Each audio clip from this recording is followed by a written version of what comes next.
And time to introduce our sideline reporter, Isaiah Rosario. Isaiah, what do you got for us? It has certainly been a difficult season for both the Bronx and the Jaspers as they both sit at 1-5 in conference play. I wanted to talk to both coaches ahead of today's matchup to see how they would reflect on their season. And to start off with Ryder, I spoke with head coach Evan Mager, and he told me their youngness has really shown this season. But on the flip side, during their high points, they've seen great leadership and great experience from his team. Your Jaspers are facing off against number 1 seed Fairfield. Things are interesting here in Atlantic City as the Jaspers are only down 3 at the half. It isn't their offense that is keeping them in this game. It is their defense. They are playing tough defense and forcing this Fairfield squad into turnovers. When head coach Doug Sage came in, he put a lot of emphasis on face-offs and transition play. And he also said that the offense and defense needs to settle in a little bit more. And there needs to be a heavy focus on winning this third quarter if they want to come back and win this. Manhattan's men's basketball is currently taking on the Fordham Rams in the annual Battle of the Bronx.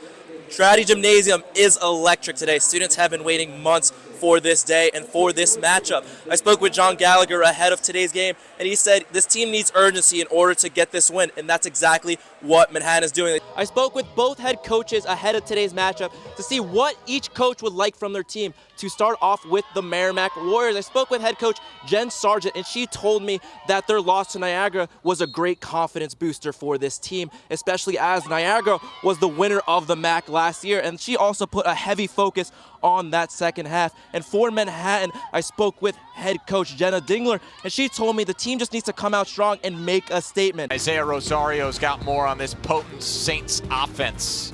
You just spoke about it. This Siena offense is definitely one of one in the MAC. Despite only playing 9 games, they're already second in the conference with 115 goals on the season and lead the MAC in goals per game. Pratt Reynolds and Ryan McCarthy are two of the main reasons why this offense is so prolific and why it will be a problem come May. I talked with Siena head coach Liam Gleason about what he believes set this offense apart from the rest of the MAC, and he said his team plays the best when the ball is moving. He continued by telling me that this team's best games, output-wise and success-wise, is done through a lot of assisted goals. He finished by telling me that his team does a lot offensively when they are selfless and humble and share the rock and don't care who scores.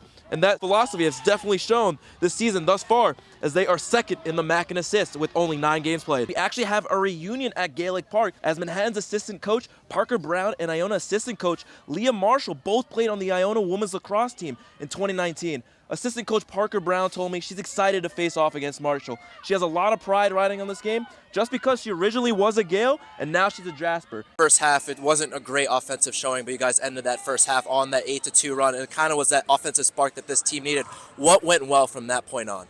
I think everything. It just clicked in our minds. And last year, this was a 4-win team in the MAC, and now you guys almost officially clinched a top 6 seed in the MAC tournament. What does that personally mean to you and the other returners on the squad who've seen some of the struggles last year? Well, it means a lot, coming from last year, a little down. 4 points for Shaq in the first half, 10 in the second. How important was it for the team to make sure that he got going in order to get this win? It was everything. I talked to him at halftime. You spoke about the importance of set pieces and making sure that you execute them. How do you feel like your team executed off those set pieces today?